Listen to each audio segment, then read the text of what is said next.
About nito sa video nga akong gi-upload. Today, May 24, 2025. Katong hapit ko na igo sa liti. Sus, wajud ko nagdahom nga mudakop siya sa cellphone. Kay human ako galugdog ato, mana og kilat before siya ni ulan.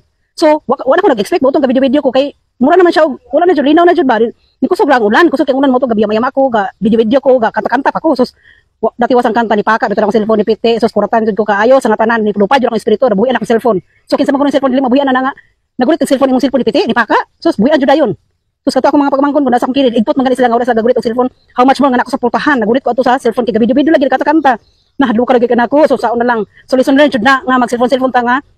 Udawt ang panahon magdalugdog or makilat kay sus bisan kadtong higayon na undang ni jud ang kilat ba rin mo to nga kumpiyansa ra kay ko nag cellphone.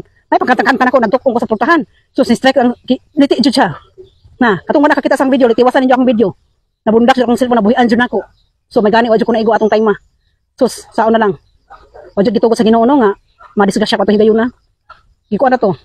Lesson learn na to nga di jud ta angay mag cellphone panahon magdalugdog magliti. Maski niundang na siya, pero ni strike da kay ni kusugod ang ulan. So hadlo ka kay tong time jud di na ko ma-imagine. Espiritu lupa jud sa impierno. Saon na lang. Hadlo kayo